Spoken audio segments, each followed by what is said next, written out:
Well, it seems like the plan is for you to work with the big boss man at SummerSlam, but there's a big change as the event draws closer. Here's from the August 20th edition of The Observer. A few changes have been announced for the show. For reasons nobody is clear on, Big Boss Man will be replacing Tugboat as Hulk Hogan's corner man in the main event against Earthquake. While the absence will probably be explained due to an injury that either was taped in Omaha, at which Tugboat did a stretcher job, or will be taped this week in Utica. This was not part of the original plan, as all publicity material was printed listing Tugboat. In fact, virtually the entire summer was spent linking Tugboat to Hogan. It is said this is some sort of disciplinary action, but I've got no idea what for. And Tugboat isn't off any house shows that I know of aside from the pay-per-view.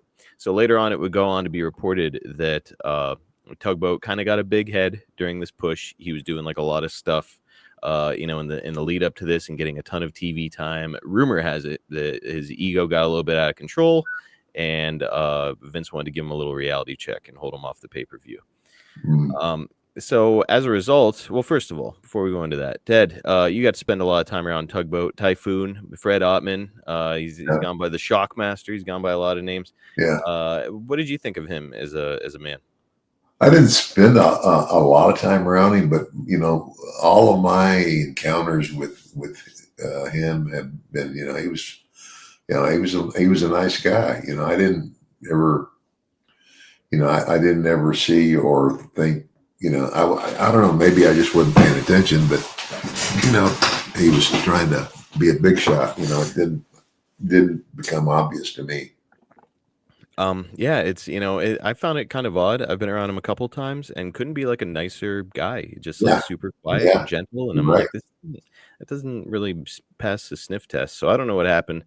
But as a result of it, our listeners might be asking themselves, where does this leave Ted for SummerSlam? Now, what is the $1 Million Man going to do after filming these vignettes for the Boss Man? And now the Boss Man is no longer going to be involved in a match with him. Well, let's have a look at what Ted was doing. What the heck? It's Dusty Rhodes for the $1 Million Man, including you, common man. You and every other common nickel and dime peon sitting here in the Philadelphia Spectrum and watching from around the world. You've all got a price for the $1 Million Man. My money can buy anybody or anything. And tonight, Rhodes, it has bought your humiliation. And if there's ever been a doubt in your mind or in anybody else's mind that what I say isn't true, then I want you to feast your eyes. Take a long, hard look. Open that bag, Sapphire. Show him. Take a look, Rhodes. It's a whole bag full of money. Who do you think gave her a bag full of money, Dusty? Who do you think bought this fur coat, bought this diamond bracelet, bought this diamond necklace, diamond ring, a trip around the world, and a Cadillac? Who but the $1 Million Man could afford to do it? But don't be upset, Dusty. Don't be upset with sweet Sapphire, because she didn't do anything that any of you wouldn't do. She had her price, just like all of you had your price, including you, common man, for the $1 Million Man. And Dusty Rhodes, what are you gonna do about it? Dusty Rhodes coming after him. That's what he's going to do about it. We're going to have some action outside the ring. Oh, wait a minute.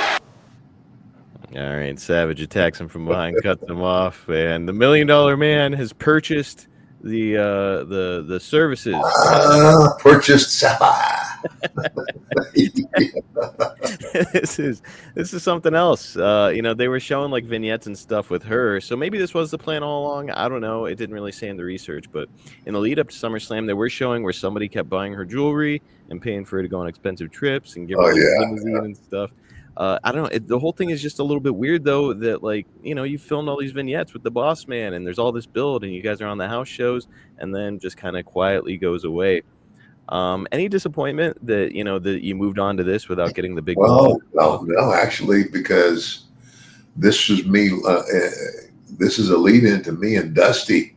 Mm-hmm. And brother, I tell you what,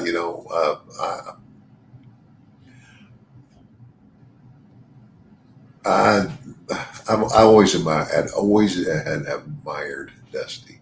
Mm-hmm. Dusty at one point earlier in his career, he had been teamed up with a guy named Dick Murdoch. Yeah. Dick Murdoch was also a great worker. And I think they had gone to New Zealand together or somewhere overseas as a team, but just both incredible wrestlers, and just nothing but respect for them. I kind of looked at Dusty as well, kind of like old school, but like the end of old school. Yeah. So a guy that you paired pretty nicely with here. Yeah.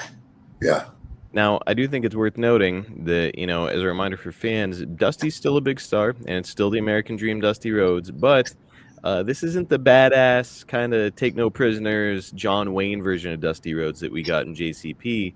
This is Vince's cartoonized version of Dusty with the polka dots and the Common Man and the music that we all are familiar with. So this is a very different version of Dusty Rhodes. And here's the other thing I want to say, Marcus. Yeah.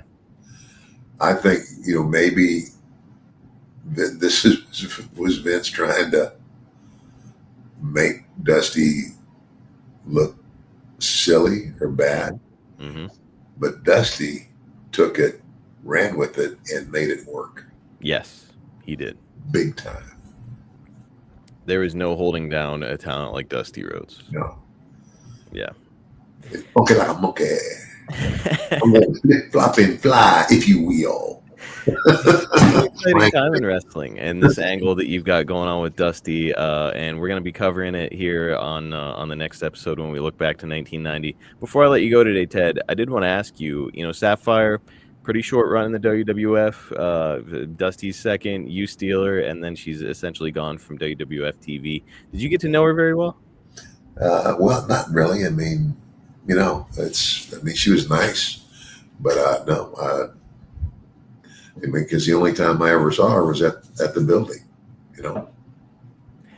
It feels like she's almost like an outsider from, I don't know where they found her, what they got her from, but it's just like she's there. Well, I think she was a huge fan too. So. Oh, really? Yeah. Okay, so she was.